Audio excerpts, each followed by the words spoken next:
The pillows are fluff thanks to Miss Emily. The couch is wide enough, join the family. It's all love while we laugh at first criminalities. Hey, hey, hey, welcome to the Sofa Squad. Sipping from the cup at hey, hey, hey, come laugh with the Sofa Squad. Can't roll my damn eyes hard enough. Oh, please, the puppies need me. Ooh, oh, please, my body is rejecting none of that fancy credential stuff. I'm just here for the cringe binge. Hey, hey, hey, welcome to the Sofa Squad. Sipping from the cup and hey, hey, hey, come laugh with the Sofa Squad. Can't roll my damn eyes hard enough.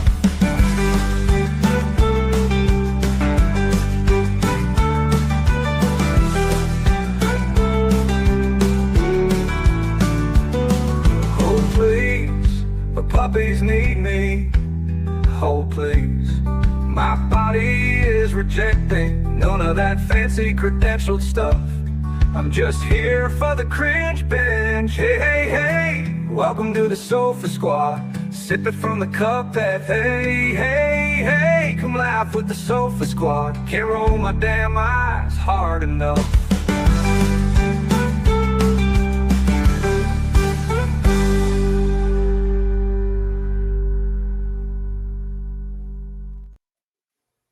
Hello, Sofa Squad. How is everybody doing? Hello, hello, hello, hello, Tori. Hello, Tux. I hope y'all are doing well. Tori, I hope you had fun at the fair in Georgia. I'm very curious about how that was. Thank you for the ones, everybody. Thank you, mods, for being here. Thank you, squads, for being here.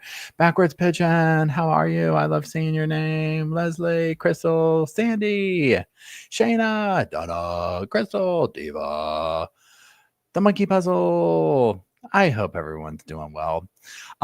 So this is going to be kind of, I was going to say this is going to be kind of a casual live chat, but it's like, hello, they all are with me, right? You're like, well, just how casual is it going to be?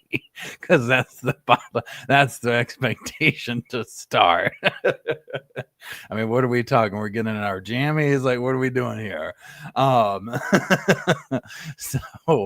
But what I mean is like, we're going to go over a few case things. I want to talk about, I finally finished the Ed Gein. I've been sitting here researching on the other Windows documentary and whatnot in that case.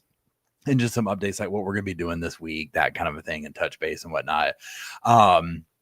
So it has been a very rainy, very overcast day, but I did go to Pilot Mountain today and go hiking, and that was fun. And then all the boys, meaning all the dogs, were here over the weekend. Matt came. We went to a haunted house. That was fun. And so, yeah, so it was great. And then little Bo's here. He's ready to go see everybody again. Hey, everybody, what's up? Oh, thanks, Donna, for becoming a member. I do appreciate you. So first of all, let's go over. Oh, thanks, Tori. Yeah, so this is the new. Well, hold on. Let me get out of the way. I was working in here a little bit. So you can obviously see in here, this sofa's lifted up just so that it looks normal when I film. And then we got the things and the candles. Now over, well, you can't see it. Hold on. Please hold. Please hold. This, it's hard to see from here, but there's the old sofa and there's all the Funko Pops and the Golden Girls and the book cat, like all that stuff. That's going to be there, but like just kind of a more like whatever, you know what I'm saying? Kind of switch between the two. So I appreciate it. Yeah, and I love that. And you know, the green light right there, I had the app. It's a little thing underneath the sofa, and you can take the app and like put it on a color and press the button, and it makes the light go that way. I mean, what will they think of next? Little papers that you write on, and it goes through the paper. So let's talk about some case stuff. So I was looking into Brian Walshe. Now, if y'all remember, and I keep saying this because I've been pumping it up so much. Oh yeah, you know what Tori does? Tori says you should get a table or something with a doggy bed, so they can get up there and be on camera. 100%. I actually have little stairs downstairs, and that's a good idea. I should get some up for up here too. So Brian Walshe, obviously at this point you all probably know. If you don't, this is why we're talking about it. That trial has been postponed. He was supposed to be going to trial in the 20th, I believe, or like jury selection, and he is basically doing a mental health competency type situation.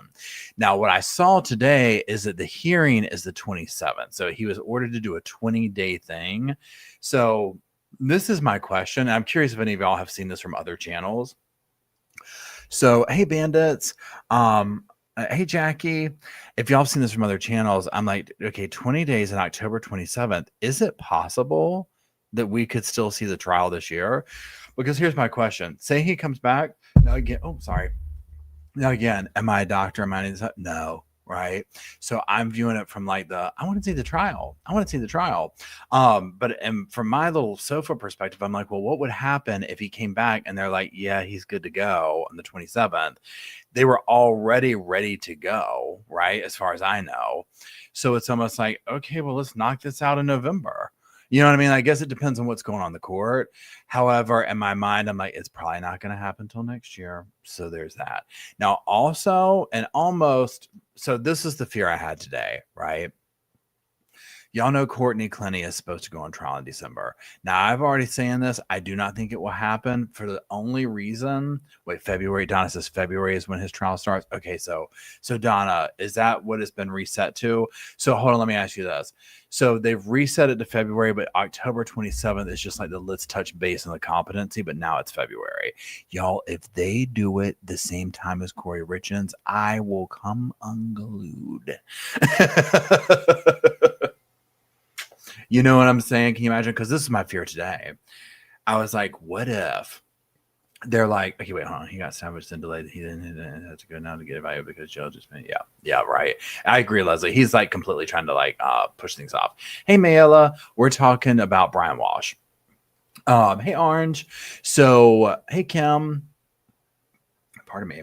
So I was like, what if they do the thing on, I agree, Leslie, he's totally stalling. What if they do the thing where like he came back on the 27th and they're like, yeah, we can start this December 1st. Like, and then actually Courtney Clenny's trial would start. I was like, no, I was so afraid of that. Now I'm going to be afraid that it's going to be on, Corey Richens. I believe the court said last week. I'll look at it. Okay, cool. I appreciate it. Hey, Casper. So, and just call me Kim. So that is just speculation on my part. Allegedly, Courtney is going to trial December.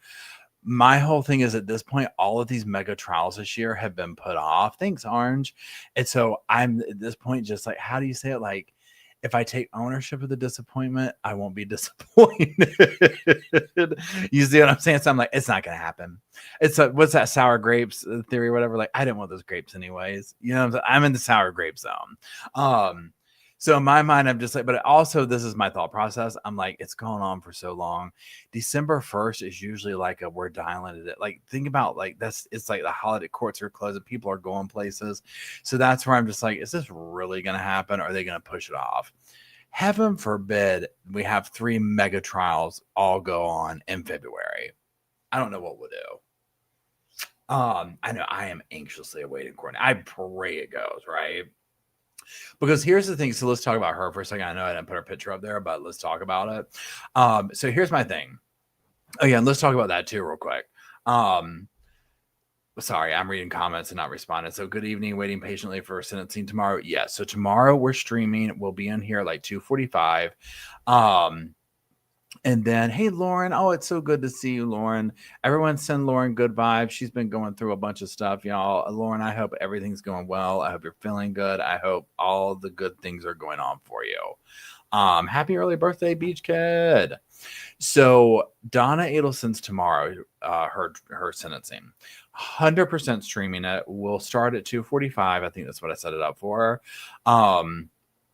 And we're going to see it's, y'all. Oh, wait. And that's right. Jackie's going to be at the courthouse at noon to get in line. Okay. We've got on the ground reporting. Jackie is on it. She's already camped out in line. Jackie's like, I'm currently in line. So yeah, Jackie will be definitely asking questions and all that kind of stuff. I greatly appreciate the intel. So this is what I think. Now, somebody told me that Donna's planning on speaking. Does anybody have a confirmation of that from any other channel? Is she going? Hey, Dominique, is she going to be speaking? It would 100% expect her to. Okay, 100% expect her to. Oh, I didn't hear about that culinary crime. Yeah, reporting from the sofa outside.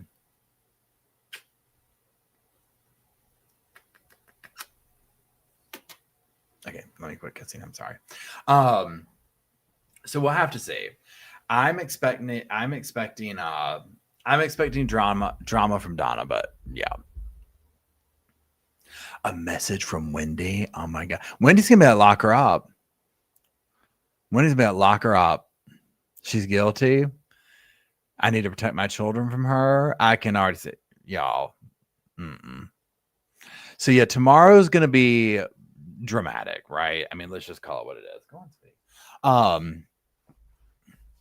And so somebody just asked, who's Courtney in her trial? Courtney Clenny killed her boyfriend, right? And y'all, his name's leaving me. What's his name, y'all? I can't believe I'm forgetting that. Look at Bo's thing back there. I can. You know, you would think that I don't have a computer. Christian, thank you, Christian. So she killed him. Now, at first, it was like, oh, it was self-defense, you know, Well, this quickly fell apart. Now, again, this is alleged. She has not been convicted, anything like that, right? And she's still claiming it was self-defense. So then what happened is all this video started coming out, right? And the family, God bless them, you know, they fought to get this video out there so that people could see the real Courtney. Oh, that's so creepy with Bo back there. Hold on. Can y'all hear me back here? Can y'all hear me? Or does it sound really bad? Like, hey, what's going on? Is it picking up? Is it picking up? Shoo-be-doo-be-doo. Shoo-be-doo-be-doo. Is it picking up? Is it picking up? Oh.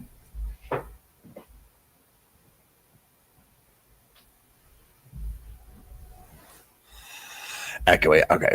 Sorry, I got to get my little true crime blanket. Okay, little one, I like that. So all this video comes out and it's her like beating him up in an elevator, going crazy, doing crazy stuff. She's an OF model and does like, you know, like laundry model, like all that kind of stuff, right? Where she was. So then, you know, things are coming out like with photographers who are like, yeah, I worked with her on a photo shoot and it was crazy. She had like bruises all over her from fighting with her boyfriend. I mean, extreme domestic situation. But, and again, I wasn't there. I don't know. But my opinion from what I have seen, which is, you know, uncredentialed and all that, is that it wasn't him being the aggressor. My viewpoint on it is she probably was getting bruised up from him defending himself, because the stuff that I saw, and again, this is just, you know, snippets or whatever. Thanks, Culinary. And it would be like just the amount of struggle that would go on. And so there's that. So she claims she threw the knife, whatever, it hit him. It's all very shaky. Yeah, and Mayo's mom says the crime scene photos are awful, terrible, right? They take her into questioning. She's there, she's blood all over her. It's a hot mess. Her parents got in legal hot water because they helped something like with going in his computer, this, that, and the other. They bonded her out at first, I think, right? And then she got rearrested or something. I can't remember. It's lots of drama and it's been dragged out for years. And so that's where, yeah, the elevator surveillance was hard to watch. I mean, she went off on that man, right? Well, a neighbor also, one of the things that popped off in the beginning is, when I say a neighbor, like somebody else who lives in there, he was like, oh, I saw him, like, I would see him, like, you know, coming at her. I don't know, like through they lived in a high rise. And, you know, side note, I was always like, now, granted, you can fill in the blanks on this, but I was like, how are you seeing? Are you like watching them in their apartment, in their condo, whatever it's called? You know what I mean? I was just like, how do we know this? But I'm also thinking like one of my friends, she used to live and out of like probably in that same kind of little area or whatever. So you know what it's like if you live in the city and if you're familiar with like Miami and like Brickell Bubble and all that kind of stuff, where it's like you might be in a high rise and then like right over here is another one. So if you go in your balcony, you're seeing other people live their lives, right? The good, bad, and ugly. And so I was like, okay, maybe that, but it just seemed weird, especially since she's an OnlyFans model, maybe walk around half naked or whatever. I was just like, yeah, sure. I'm sure you're like definitely looking in the window. You know what I'm saying? But I don't know. But what he's saying didn't really match. And it's like, were you sure you weren't seeing Christian fighting her off because she's like attacking him? You know, so I think the evidence is going to be, I think it's going to be one of these things where it's like, why did you think did you really think people would, you know, really? You thought that they would, you know, whatever. Um, so, so yeah. So that's Courtney. She's supposed to start trial December 1st, I think it is. We'll see. Um, Again, so many things have been pushed off, this, that, and the other. You know, we'll see. Now, I don't know. Yeah, I think she had, yeah, a couple of people had said she had stabbed him once before. To me, I do think that probably drugs were involved. She seemed, pardon me, to be almost like she would go on a bender and then the come down was hardcore and very jealous, like coming up with like crazy, like paranoid stuff about why'd you say hello to this girl? And it was bad. And she got away with it for a while. And finally she went too far and killed the man. They were on drugs, bad coke. Yeah, that's what she was giving in that police interview. I'm coming down off of like a bender, right? And the paranoia that goes with it, all the things, right? It's just her action, the whole thing. It's a really sad case. So anyway, so that's going on with that. So if that happens in December, 100% streaming it. 100% streaming Donna tomorrow. And then I'm going to put something out because now with Brian not coming up to the docket, I'm not sure if there's like trials that we follow, but we'll see. And, you know, if anybody's like, oh, this trial's coming up, let's watch this, you know, let me know. We'll go over it. But the ones that are currently in session right now, I've not really, you know, followed them along or whatever, although I enjoy a good trial. And I'm kind of like missing that. Speaking of Sarah Hartsfield, so y'all, most of us have all followed that here. I'm gonna make like a little video for the edited for the other channel, but obviously she was found guilty. We went over the stuff the other day, took the jury not very long to do that. Unanimous, guilty, life without parole. We'll see what comes from that, right? I'm sure we will be hearing more from her. I'm sure she'll appeal. She'll do all the things. Pardon me. But so many people can just breathe a sigh of relief at this point with her being gone. So, pardon me. Where's my water? Here it is. Please, let me get my Captain America thing. Hold on.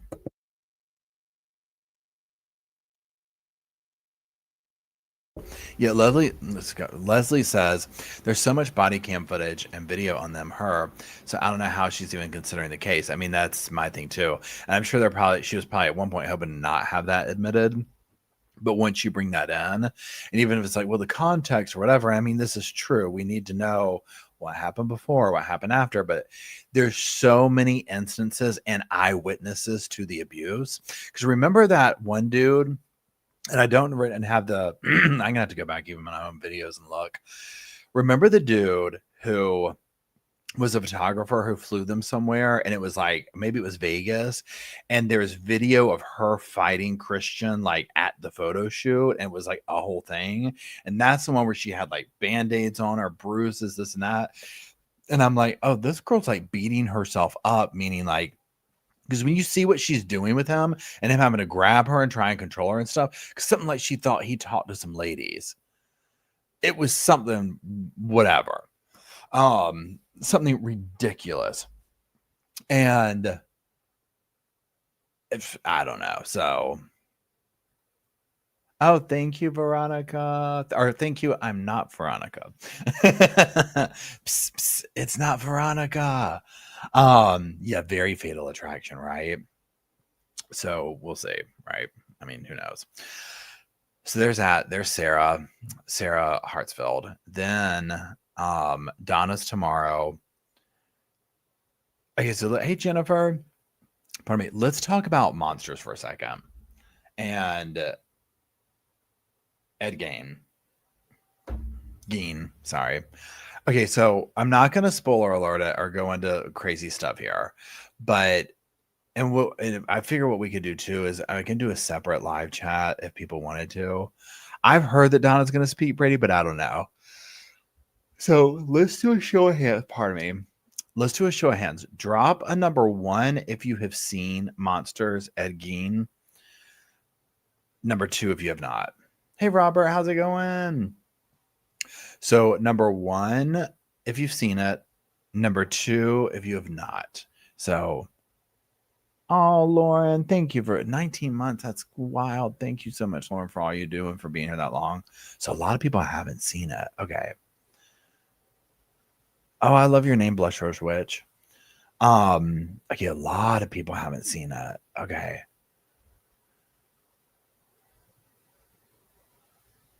Too. Wow. Okay, so I guess too. Does anybody have an interest in like because I saw Annie Elise did a video on it, which she does like super like depth. You know what I'm saying? For me watching it. Okay, now so I know we kind of talked about this, but we'll talk about it more here. Okay, so Ed Gein for me is one of those stories, especially like around this time of year, whatever. I love that Les Dish. That it's like a classic horror / true crime story, if that makes sense. And so I have listened to so many things about him over the years. I'm also a big horror person, so I know the lore of Chainsaw Massacre, Silence of the Lambs, Psycho, how Ed has influenced so much you know, of the horror industry and these iconic characters, right? So there's that. Okay, now rewind that a little bit. So then we have Monsters, right? This is what, season 3? Next season is going to be Lizzie Borden. Okay, so Monsters is a Ryan Murphy thing, but Ryan Murphy, I think, just has his name on this one. He didn't really like get, you know, he wasn't all up in it like he did the other ones. It's definitely Ryan Murphy coded. And so there's that. So these are fictionalized versions of the stories. So we have, what's his name? Jeffrey Dahmer. We have the Menendez brothers, and then we have this, right? So these are not true accounts. They have taken a story and run with it. So one of the things that I noticed with Monsters was that, with Ed's season is, the Lizzie Borden one's going to be good, Sandy. Oh, last podcast on the left. Oh, that was a good one. I like them. I haven't listened to them in a while. Thank you, Jessica. I'll check it out. I forgot about them. There's just so many people listen to these days. Okay. So watching it, these are the things that are interesting to me. So also keep in mind, remember I study like English, creative writing. I'm very much a person that likes stories, that likes how a story is told, that type thing. I love characters. People's stories. I'm fascinated by all that. Like, I feel like I was supposed to be a writer, and whatever. Here we are. Right. So I'm very fascinated and view life and people and all that through the lens of storytelling. So on that note, with the Ed thing, I was like, okay, the storytelling aspect for me, and I went into it knowing this is not true. This is not a documentary. I've seen tons of stuff like this. So it isn't going to be any of those things, right? So that being said, I could see where the truths were and there weren't. Okay. And I was like, okay, you know what? I'm fine with this, that, and the other. So to me, it was fascinating to see a fictionalized version of what his house looked like, aside from the crime scene photos that we've seen, et cetera, like bringing it to life and showing me. It was interesting to see someone moving around and portraying him. Yes, the voice got on my nerves a bit.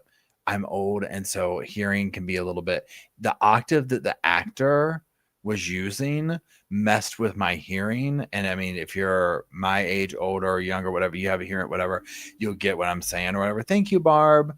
Where there's a certain octave where I'm like, you know, you're gonna have to quit mumbling, right? Because that's where we're at in life right now. And so I was finding myself turning it up and then turning it down and turning it up. So that part I was like, you know, whatever. So there's that. And I appreciate y'all saying that about the storytelling. I appreciate that. So I like seeing that. I like seeing the characters brought to life, et cetera, et cetera. Now, these are some things where it veered off. I also like seeing how they incorporated the horror narrative into it. So showing us where Psycho came from, Chainsaw Massacre, and showing us the reenacted clips of it. I was like, oh, that's cool, right? Okay. Where it veered off a little bit for me, where I was like, huh, is they went a little too deep into that, you know, which is almost like filler in my opinion. But I love seeing something, and it was so accurate to the real movie, right? I was like, oh my God, this is like literally like they're redoing Chainsaw Massacre for this. So that part to me was cool. Okay. And there's some beautiful cinematography of like with Ed and the chainsaw and doing all that type of stuff, swinging it around, that, you know, the psychosis of it, like from that, you know, from like a that kind of thing. Okay. So then we're just going to say this. If you've seen it, you know what I'm talking about. The Yahtzee narrative. I need to look that up. I don't know anything about that. I didn't know if that was really an Ed thing, that he was into that. I don't know if that was a fictionalized thing. I don't know, right? And so that's something that I want to look into, because I want to answer that question for myself, okay? And Pierce says they could have ended one episode. Yeah, yeah, they could have condensed it for sure and moved the story along a little bit more. I totally agree. Oh my God, you live close to it, Barb. Is it? Oh, it burned down, didn't it?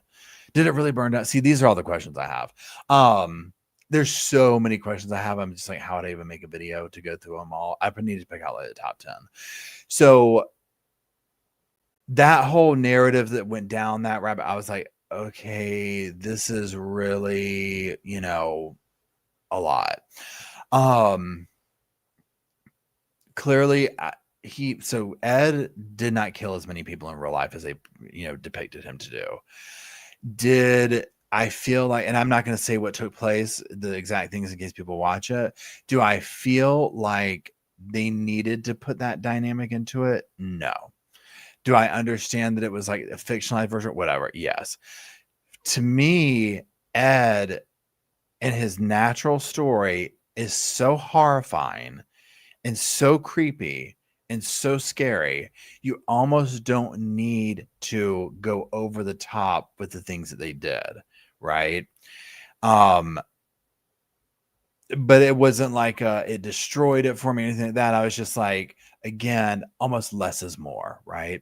Ed is so horrifying in what he did that I'm like, that's the story. You don't really like, you don't need to overdo it. Like, that's somebody who makes furniture out of skin. That's horrifying, right? And lives in that like normal. So we don't need to go over the stuff. And again, I'm being generic with some of the stuff. The scenes where he was, let's just say, dressed, right, in somebody else's birthday suit, absolutely disturbing. And I'm like, that probably is what he did. And again, the way they tie that in to Silence of the Lambs, if you've seen that, you know what I'm talking about. Leatherface, that type stuff. Whoa, okay. Thanks, Idaho. So what else about it? I will say this. When they got to, so let's fast forward some. He's done the thing, they figured it out, right?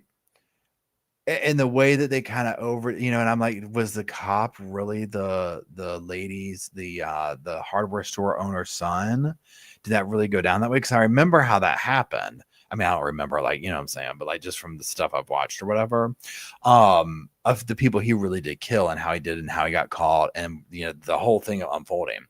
I was thinking when they showed, like, this is another part that interested me that I thought was good. When the cops are getting to the house and they're figuring out, well, you know, they're going through and they're slowly figuring out. And I was like, this tiny little town back then in that time, and you think these cops are going in this house, they've already been like, what's going on? And, you know, this is all leading back to Ed. No one has any, your brain is not ready for the stuff that they found, right? Your brain's not ready to digest that a human being could do this. I mean, jars of body parts, lamps made of skin, face, all this stuff, right? And so then seeing that, I'm like, wow, I mean, they're not too far off with, if you've seen the Chainsaw Massacre, with the Chainsaw Massacre. Okay, so Satsum, I hope I'm saying your name right. The son was not the one who discovered the Bernice. Okay. Thank you. I mean, that was, if you've seen Chainsaw Massacre, the original one, it's like, that's how that went down. So also then rewind to Jeffrey Dahmer. So remember, if you've, and I've rewatched the Jeffrey Dahmer one semi recently and missed some of the Easter eggs of, like, when Jeffrey's moving around the house, like one of the his apartment, one of the first few episodes, and you're seeing, like, you know, he goes in the fridge to get a beer and you're seeing a head, and that's just normal to him. It's completely normal to have, you know, a head boiling, heads in the freezer, that type stuff. That's so disturbing to me. Yeah, Chainsaw Massacre, the original one, like, wrecked me. Okay. Wrecked me. I love, like, I'm like completely like just all over the place today. Sorry. So there's that. Now let's talk. So Satsum said he liked dead women. Okay, y'all. This is the part I told people. And if you've seen all this, hey Casey. Oh, Lynette, the driving was a perfect way to see that. Oh my God. So if you saw the Monsters Edwin, I'm gonna say I have not seen that yet, Sugar. I need to watch that. Episode 5, okay, where I'm just gonna say his girlfriend, we'll talk about her in a second, where his girlfriend says you just need to go get a body to have adult time with. You know, she's like, they're you know, they're just dead. You can do whatever. Okay. And he gets that woman who just died. Y'all, that disturbed me. Okay. Because I was like this. I was like, that scene of him doing the things he did with the body was so intimate. It's so, like, real. I was like, I can't. I mean, it literally turned my stomach. Okay. Literally turned my stomach. Hold on one second. I'm gonna crack this open on.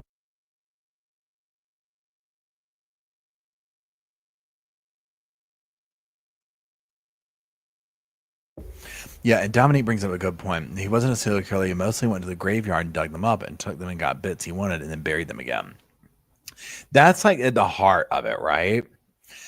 Yeah, this was like you need to wash your eyes and bleach after this. I mean, I was shocked. I was like, I can't believe this is just so, oh my gosh, right? Yeah, Casey says the way they stitched the movie characters into the series was very creative. Yeah, and I like that part, right? It's on Netflix. Okay, now, y'all call. So now, y'all might be like, Paul, are you crazy? Whatever. Okay, so let's fast forward. He's called. They kind of skip, gloss over the court stuff or all that, you know, not court stuff, but, you know, he ends up at an institution. I wonder how that would go in this day and age, because it's so hard to do that, right? To get that, especially for grisly crimes like that. Okay, here's my thing. And this is the part right here. And I can't trying to remember where I actually, like, found myself, like, emotional, right? Over it, where I was like, oh my gosh, like, this, you know, not poor guy, but, like, I don't know, it made me feel a certain way. So a couple of things, like when he's in the hospital, and at first it's like, oh, well, he just goes and, you know, massacre. And again, this is like from the perspective of how they portrayed it in the thing, right? And when he just gets to go and massacre all these people and just go, you know, live the high life and the whatchamacallit, and the you know, the institution he was in, you know, nice little life. Okay. So then when he's talking to the doctor, so he's talking to the doctor, and the doctor's basically telling him, this is what's wrong with you type thing.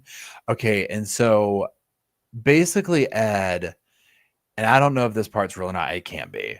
So, hey, Down Under, Ed basically gets these, like, I don't know whether these radio things, and in his mind, he has sent them to people he wants to talk to, and he has these conversations with them. And then you learn that that actually wasn't really happening, because it was like, how are they really letting this happen, right? And so they do that, and you're just like, oh, okay. And the doctor's telling him that, and that realization was like, that's not real or whatever. And you're kind of seeing where it's like, wow, he just doesn't know what's what or whatever. And so there's that part. And there's almost like this thing where, and then you see the exploitation, number one, where they're really, I think this is the theme of the movie. Okay. Yeah, that part too. So Zimmy says he never talked to Christine Jorgensen. That whole narrative with Christine in there, I was like, what? Yeah, because that was the thing where I was like, how are they letting him do this? I was like, this is over the top. Now, once we saw really what happened, I was like, okay, I get it. Okay, so then when Ed is, wait, what was I gonna say? Hold on. When Ed is, so they tell him like, oh no, that didn't happen, and he's like, oh my god, what? Well, a couple of things where that one nurse comes in and is like, I'm going to treat you like a criminal, basically. And they end up not, they get close or whatever. So there's this thing in it where I was like, Ed seems like a detrimentally alone human being. Like where, and I think, what was the song? What was the song that they played in it, y'all? Owner of a Lonely Heart was like the song they played towards the end. And it made me feel like a point they were trying to say is Ed was just absolutely alone. And then obviously, I mean, he had severe issues, right? And he said at one point, oh, staying in the house and blah, blah, blah, blah, blah. And it almost like exasperated the things that were going on. And I don't know. It just made me feel a certain way about him where I was like, this guy is so alone and just had no concept to find like love or something. I don't know. And I think because of the way that his mother was with him, it almost like what the doctor said in the thing where it made that, it messed him up. Yeah. Jessica said the parents messed him up. Yeah. It messed him up. And this weird connection that he had to the mother. And so I felt bad for him in that way because I felt like the way it was shown, I was just like, this guy never stood a chance, right? This dude, he clearly already had something going on. The parent thing, no, right? So on that level, I was like, oh my gosh. And so then it was very telling. Again, I won't say much, but like the ending, basically, if you watched it, where you're seeing, let's say a recollection of people from the past, and you see who the last one is, and it's like that's all he ever really wanted, and that's all he was capable of was that mother thing. Oh, I forgot to talk about Brian Koberger. That's the other person. We're gonna watch the thing in a second because I haven't watched it yet. A couple of y'all sent it to me, so we're gonna watch that. Yeah, Brian Koberger was very much giving Ed Gein. I say his name different every time. Sorry. So yeah. So overall, I was like, I liked it. It was over the top in some areas, and I was like, whatever. Expected it. This is a flagship to me of Ryan Murphy. Okay, Ryan Murphy will start something and he'll serve, and then it'll go off in some weird left field direction, and usually stay over there. And that's when I'm like, I can't, like, what? With this, I think my desire to see the whole story of Ed was stronger than turning the channel, if that makes sense. Because I was like, I want to see how they, like, what is this? I also like all the nods to the other serial killers and stuff like the whole, what's his name? Richard Speck thing. Oh, and Ted Bundy. Like, cause I'm sitting here and I'm like, oh my God, it's Ted Bundy. And then when they're showing these depictions, like, that whole thing that Ted Bundy did with that brutal killing of the young ladies with the log. And it's just like, oh my God, and then seeing how people are like, we really look up to you, Ed, like the other serial killers.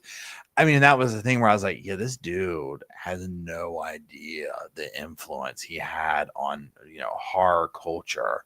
You know what I'm saying? Yeah, and Sazumi says Ted and Richard had nothing to do with him. That was what was interesting to me, because they show it in the show. They show basically like Ed. I'm sure Ed had a fan club of people, but I don't believe that what do you call it? Like the people, I'm talking about, they were sending him the letters like they showed in the show or whatever. I'm sure random people were, but not like that. Who knows? Hold on one second. Yeah, so Dominique and Leslie both made mention about Ryan Murphy and American Horror Story. Perfect example. Okay, so for me, Ryan Murphy. So if you want to talk about American Horror Story, like let's like translate monsters to that. Okay, season 1. So my favorite American Horror Story, period, in a story, is The Asylum. Isn't that funny? I don't know why, it just is. Asylum is my favorite one. The first one is also second favorite. Then the Witch Coven, the one with the witch with what's her name? Stevie Nicks. Honestly, because of that. Oh, also Roanoke, because it just seemed familiar, because I'm kind of like from that area, or in general, like I know that. So those are the ones that stick out. But my all-time favorite that I've watched multiple times is the Asylum series. Now, after that, they start going, and even in those, he goes off into left field on these things, right? Oh, the circus one was cool too. He'll go off on left field. And I'm like, why did we need to? Yeah, Kathy Bates, love her. Why did we need to do that? Like, why are we going over there? It's almost like this too. So completely switching gears here. Stephen King got to the point with me with his stuff where I was like, why does Stephen King always have to go off on a tangent of like this supernatural thing? And it like he goes over and just does that. And that's where it stays. And it loses me, right? Now, I haven't read a Stephen King thing since, I mean, we're going way back. So that being said, if you haven't watched and you have access to it, sure, it's definitely worth watching. If you want a historical depiction of it, you need to just watch a documentary, and tons of them are free. Trust me, I've been burning up YouTube's bandwidth. Okay. Watching them. So I would watch that. If you're looking for more of like it's Halloween, well, there you go. So there's that. So yeah, I just was like, I don't know. It took me on a little bit of an emotional journey. I'll be honest. I was like, whoa, what is this? Yeah. I'm not Veronica says Steven bores me with his side quest. Yeah, that's what I got to do. So the hands down, my favorite all-time Stephen King book is Misery. The movie, I love the movie too because of Kathy Bates. I mean, come on. The book could not put it down. After that, Pet Sematary. So Pet Sematary and Misery. Misery, and again, how I said, like, so I'm a very much like a character-driven person. The character of Kathy Bates is probably one of my all-time favorite horror characters. The Shining is good too. Yeah, I haven't read the Shining, but I like the movie.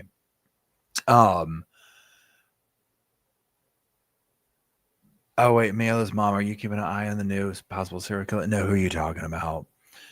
Or which one I might be? I don't know.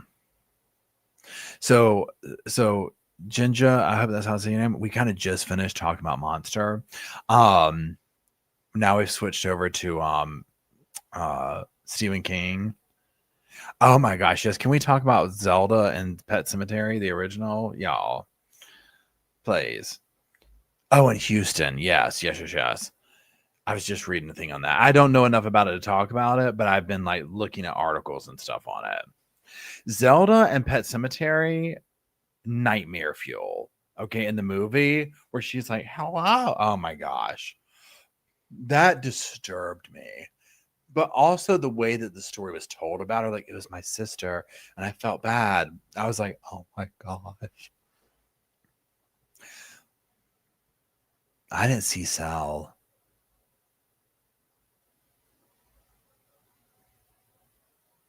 Oh yeah, Richard Bachman. So I read a couple of those. Now it's been decades, but I remember being impressed.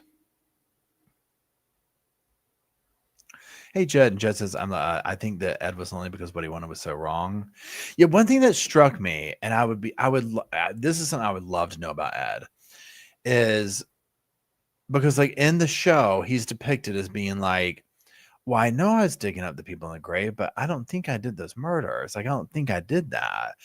And I'm like, did he really think that? Like, did he, was that true? Or was there more self-awareness? I feel like if there was more self-awareness, he wouldn't have done it.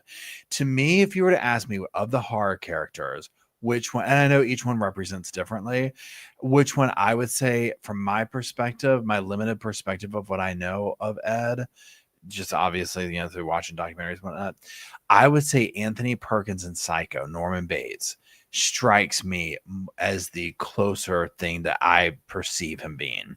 Now, obviously, when you get into the body part stuff, but I guess more or less the dynamic of his relationship with his mother, right? Because that whole thing of having that room dedicated to her and him thinking she's talking and having this like, because he didn't think his mother was dead, it's like, no, that's mom. Well, she's in there. That type thing. So to me, the most accurate and psychologically accurate character would be Norman Bates. And that whole thing. Bates Motel is so good, y'all. If you have not watched that series, y'all immediately go watch it. Who's what's her name that plays in it, y'all? The mom. I love that woman. And the kid who plays Norman's good too. Bye, Iowa.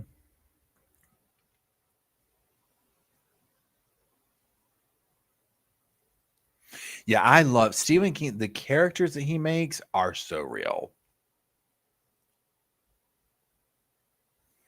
Yeah, Bates Motel. I kind of recently started rewatching that one again.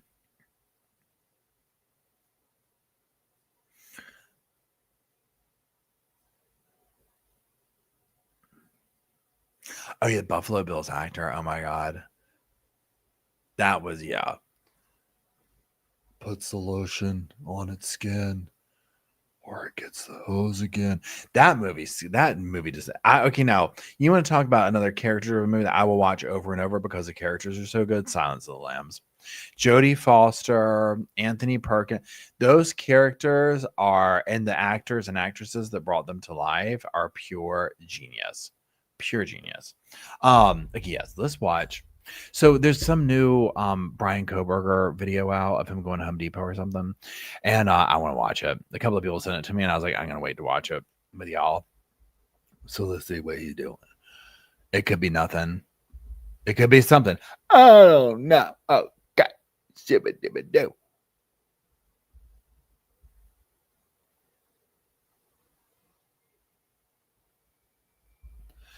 I said I'm going to find the screen. Oh, Nate, we love you. Well, let's see what Nate has to say. Out over the past few days. Hold on. Please continue to hold. Your call is important to us. An operator will be with you momentarily. Especially with his actions concerning his movements after the murders of the University of Idaho students. I'll begin by saying that some motions have been filed, or not motions, some rulings by the judge about the remaining court documents. For example, like the witness list, whether things should continue to be sealed or unsealed or released.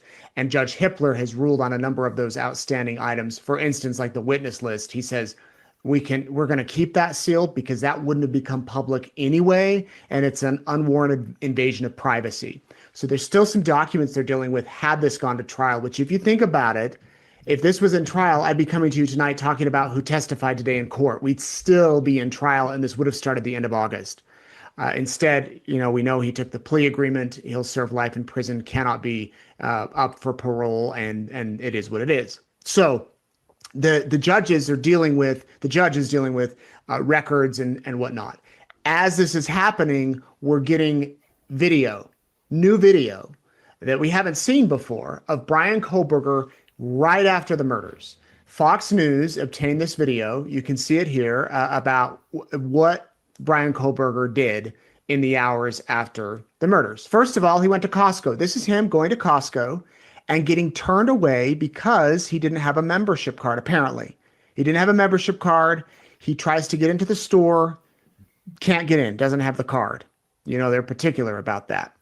Well, he takes another stop at Albertsons, and it appears to show that he goes to the self-checkout register. This is, again, hours after the murderers, plural, and he's at the grocery store using self-checkout. The videos include numerous clips taken at his stops. And then there's video. Now, we've seen some of this. We first saw it on Dateline when they did their show several months ago about the movements from surveillance footage showing that Hyundai Elantra, where he changed the license plate at a neighbor's, the video footage showed him stopping at a neighbor's, nearby, a neighbor's surveillance footage. There, I can get it out. Showed him stopping at the home where the students were. And ultimately, he was parked there for a short period of time before it left. And now there's more videos showing that him driving around, numerous clips taken by surveillance cameras throughout the route to and from the crime scene, showing what appears to be his Elantra in various locations before and after the murders. This is the movements of that night. Whether this was all planned, go to Albertsons, go to Costco, you know, we'll never know unless he decides to talk. And at that point, do you believe him? But it's kind of interesting to see the actions, what happens after somebody does something so horrific. Again, I mentioned he also changed the license plates after the murder, switching it from one Pennsylvania registration to a local one. So you would think, okay, if you have the plates on your car. Okay, hold on. So here's my thing with Bryan. That's all the video they have of it. Let me get to this. Okay, so when you saw him walk into the thing, and this is like any kind of like movement we see him doing, like interactions or the little bit we've heard him and this type of stuff, whatever. And yeah, those selfies. Oh my God, they're so cringy. He's so weird. And yeah, Lauren said, everybody knows you need a membership for Costco. That's what I'm thinking. I'm just like, you see how he walks in with a bottle of water? Like, huh? Like, he's so socially awkward, right? It's so bizarre. Anytime I see him do it, it's just, and then when you hear people, like their interactions talking with him, like the people who said we passed him and he was on the way up the mountain at dark, you know, or the pool party, like all this type stuff. It's just like, this guy is so weird. So you can see, or, you know, to me, I see how I'm like, oh yeah. And like, what do you call him? Like an incel or something like that? Like where I'm like, oh yeah, this dude was like never gonna, I mean, can you imagine him like, well, I mean, we've heard evidence of people like, you know, ladies talking about how he was trying to hit on them, and it's just super awkward. And what was really sad is, and I can't remember whose sister said this, I can't really help me out here, where they were talking about one of the victims, and they're like, you know, they would have tried to make you feel better. Your social awkwardness, they would have tried to make up for that in an interaction with you. They would have talked to you. They would have extended, you know, whatever. But instead, this is what you do. You know what I mean? Anyway, hold on. Leslie says two things. He's trying to be seen and remembered. Also, it's woman. He's trying to also show how he has no real respect. And so, and I agree with you, Leslie, but are you talking specifically about his interaction where he was just walking that store?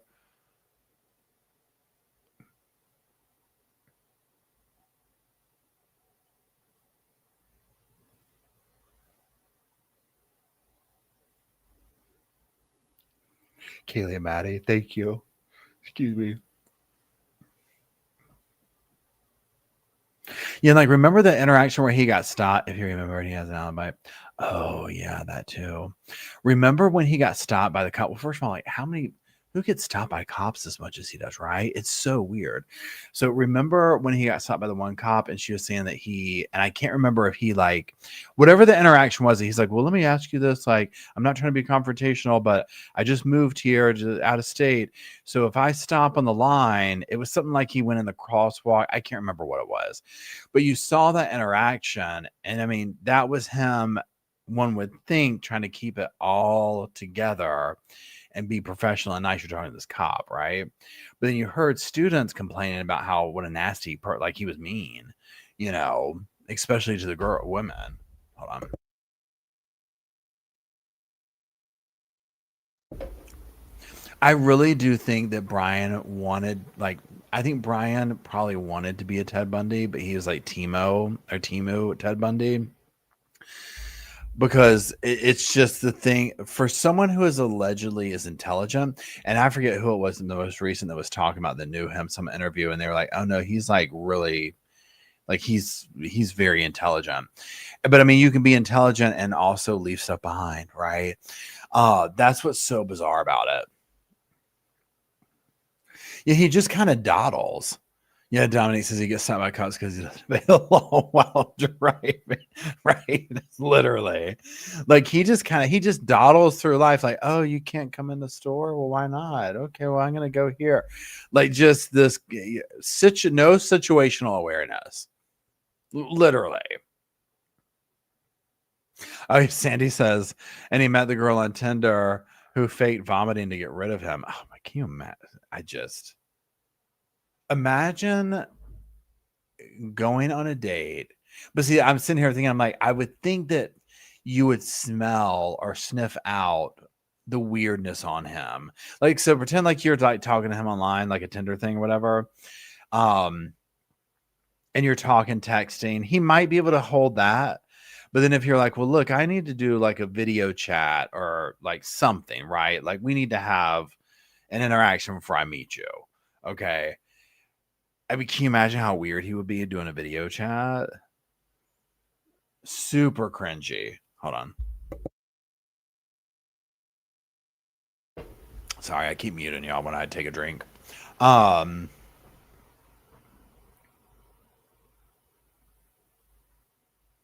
you know what? Hold on one second. I want to look this up real quick on my calendar. Please hold. Your call is important to us. Thank you for calling the sofa. This is Maybelline. Hi, my name is Maybelline. Maybe Maybelline. Okay, hold on. Okay, now let's look this up. Okay, so my brain is just completely so down under. So I'm actually saying this out loud so that I can figure out why my brain works this way. So we've just jumped mentally over to Aaron Patterson book coming out, and then Down Under and Hello Again Down Under. I was like, that's why I thought it, because Down Under is in the room, and I was like, bam, okay, Aaron Patterson. I was like, how did we just do? We're going down a whole other path real quick. We're just going with it right quick. Okay, we're going with it. Okay, so let's see, Aaron Patterson blog.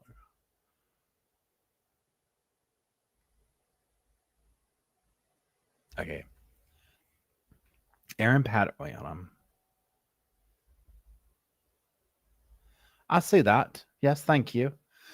Aaron Patterson Mushroom Murders inspired new book by Helen Garner, co-written with Chloe Hooper and Sarah Krasnostein. The Mushroom Tapes is inspired by their experience attending the headline-grabbing trial earlier this year. Helen Garner, one of Australia's most acclaimed authors, is set to publish a new book in November. Oh, so this is a different one. Okay. November 11th. Okay. The case has already inspired a television special, a forthcoming ABC drama series, and several documentaries. That's crazy. Yeah, we're on a side quest. Sorry. I was in here talking about Stephen King and Ryan's side quest, and I've taken y'all on 5 myself already. So yeah, there's that. And there's something else I wanted to look at. Aaron Patterson. I think that's it. So let's recap. Tomorrow, 2:45, we're going to be streaming Donna Adelson. And we'll just, we'll see how long it goes. I'm guessing, obviously, if it starts at 3 and, they don't really start at 3, then it's going to extend out some more. Or not extend out, but what I'm getting at is I don't think it's going to be super long. So we'll just see how long it goes.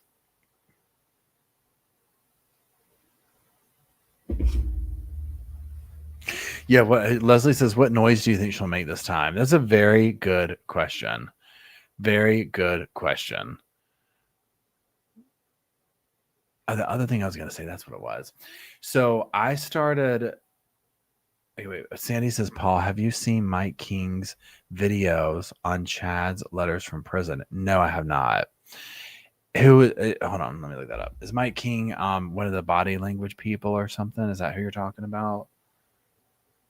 I haven't even looked at it. I haven't seen if has he released more recently.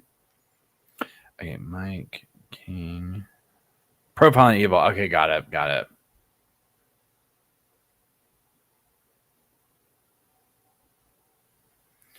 Wait, see, I get this always confused. I'm thinking of 2 different channels when I think of this. So Profiling Evil, isn't there another body language? Isn't there another body language channel? And it's like 4 guys, like in a window and a window and a window and a window. You know what I'm talking about? Behavioral Panel. Thank you, Jessa. Was this guy never part of that? Was Mike King not part of Behavioral Panel? Has this always been a separate thing? Because I've known of his channel. I've known the channel. But for whatever reason, was he part of Behavior? No. Okay, so always separate thing. Dr. G explains too. Okay, yeah, I've heard that. That's weird. I don't know how I arrived there. Okay.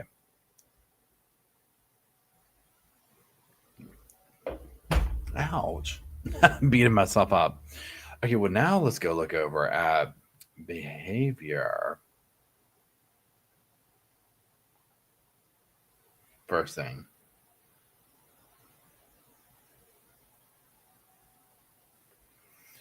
Behavior panel videos. This fake cop. Pardon me. Interesting. Okay. Okay. Okay. Interesting. Oh, let's look up Dr. G. Hold on. See, you know how it is like with the algorithm, and this is like really on any, good night, Kristen.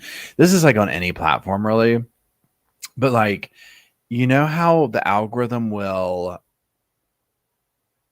so like this right here, I know Profiling Evil, I'm not saying personally, and Behavior Panel, but they haven't popped up in my thing in so long.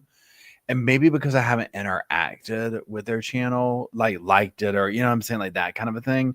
So, but there's also so many channels and podcasts out there where it's like, like you were talking about, like last podcast and love from, like, oh my God, I haven't heard them in so long. You know what I mean? Where you just get bogged down. And then if you're not interacting on a regular basis, it stops showing you stuff. Okay, who are we going to look up now? Dr. G explains. Okay.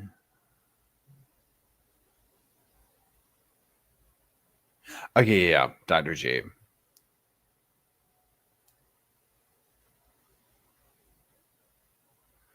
So, well, where's this things at? 3 days ago. Okay. So, you know what? He kind of reminds me of, he kind of reminds me of, you know how Dr. Grande like covers so many different things? You know what I mean? Like one day he's doing, it's just like, I don't know where Dr. Grande finds these cases, right? It's crazy. This is kind of what, because like all this stuff, like Dr. G is like mostly political figures here. And then true crime stuff that we're familiar with. Yep. Yep. Donna. Yep. So yeah, it's just interesting. Aaron's appeal is coming up. Oh my gosh. Oh, I wish they would film it for us.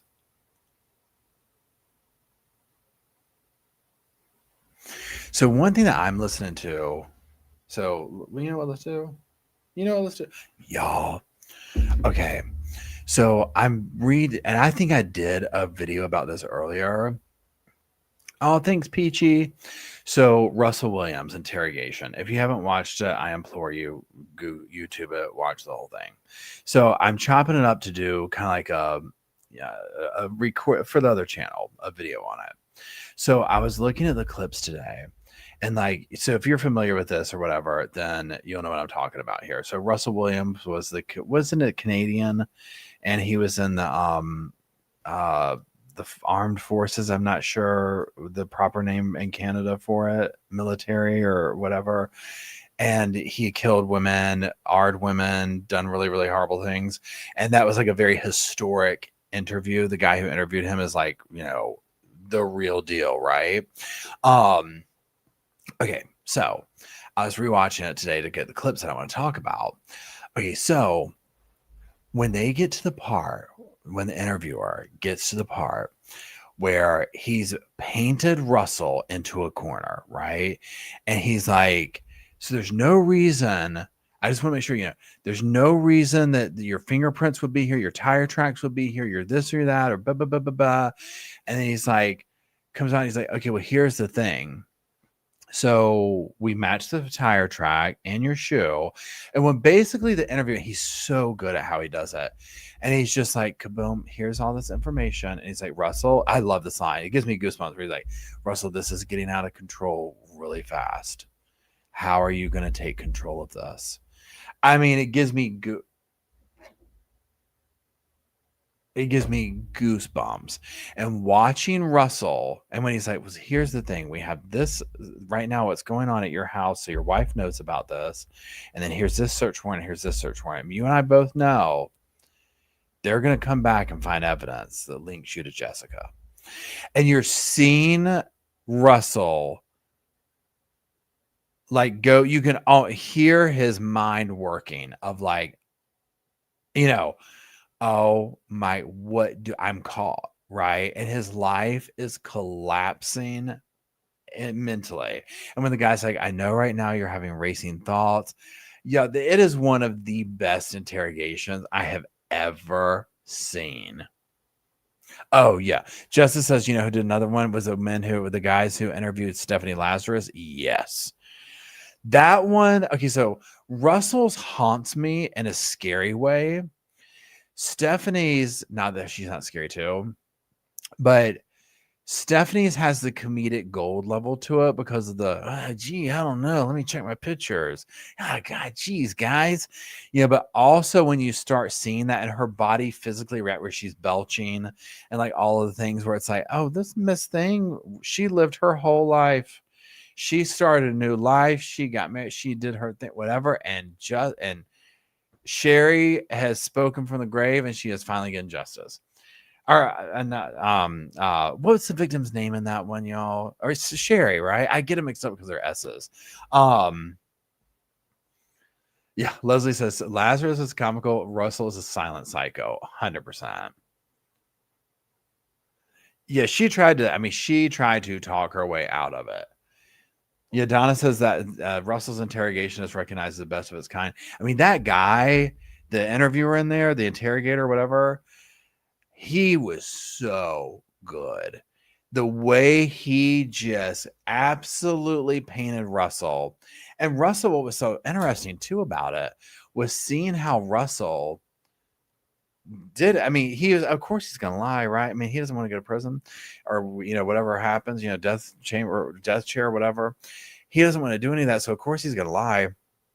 But like, I mean, just the way he was like, no, I don't know. I might have known her, you know. No, I mean, you know, all the lies. And then it's like, honey, you left a lot of evidence behind. Oh, it's so good and satisfying to watch him like realize it's done. Yeah, Stephanie Lazarus. We'll redo that one again. That one never gets. Stephanie Lazarus is in the same category as Sarah Boom, like the interrogation, right? Stephanie's is a little bit more, say, rewarding in a way because it went so, like, that was a cold case. She was never going to get caught. Thank God these people put fresh eyes on it. The whole 9 yards. So for me, it was more satisfying in that to be like, yeah, you thought you'd get away with this, because she tormented Sherry, tormented that woman, literally, and for what, right? For what?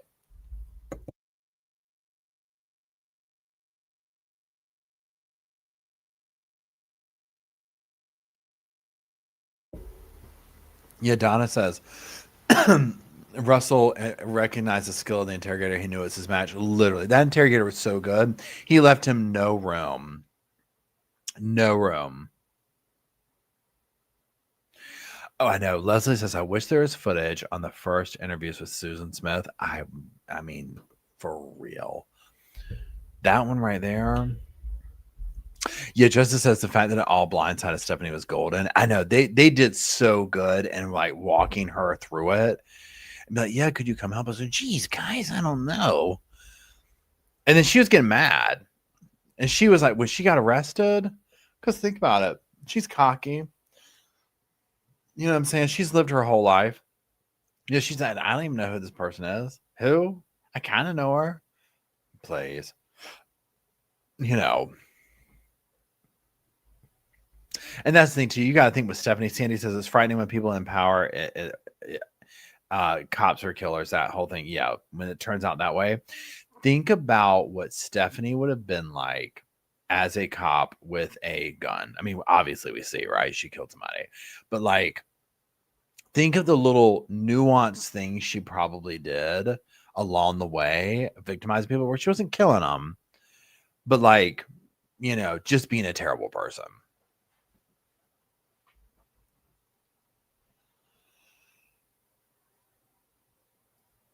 Yeah, they got her so good. I loved every bit of that one.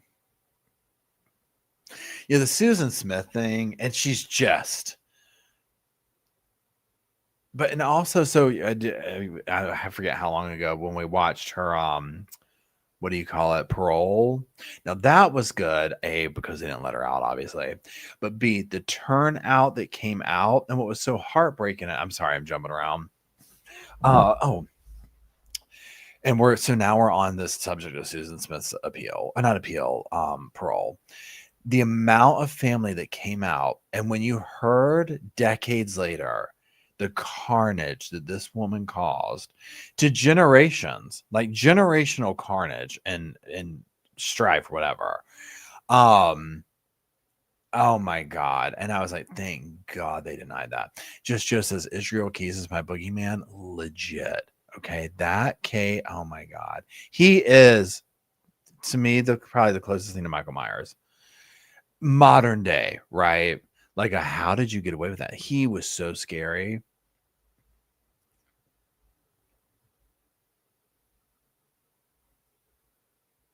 Oh yeah, Diane Downs is another one. Oh God, I can't stand her. The way she thought she was going to get out. Well, I could go live with my father and do the. Seriously, that's the thing that's psychologically interesting to me, is the way that like they think they can talk their way out of it, but they don't see the same stuff. Like they don't see it in the same light. You know what I'm saying?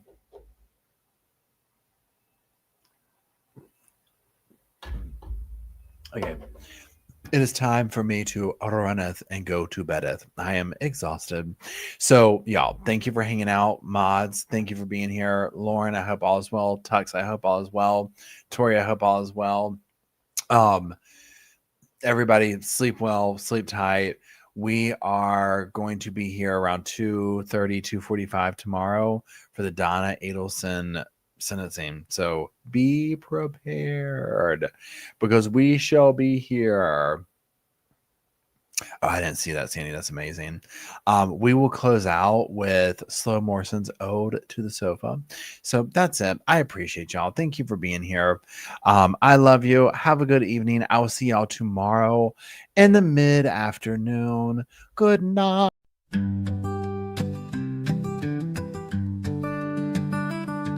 The pillows are fluff thanks to Miss Emily.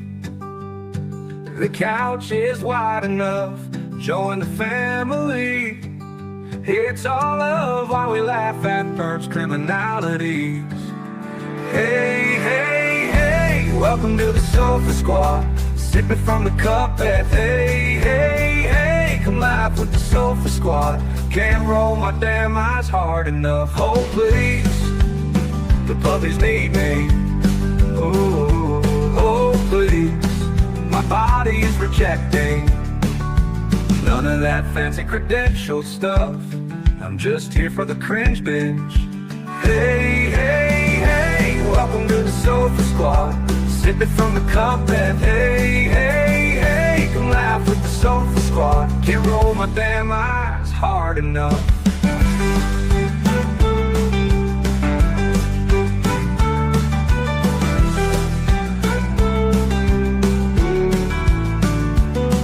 Oh please, the puppies need me. Oh please, my body is rejecting none of that fancy credentialed stuff. I'm just here for the cringe binge. Hey, hey, hey, welcome to the Sofa Squad. Sipping from the cup that hey, hey, hey, come laugh with the Sofa Squad. Can't roll my damn eyes hard enough.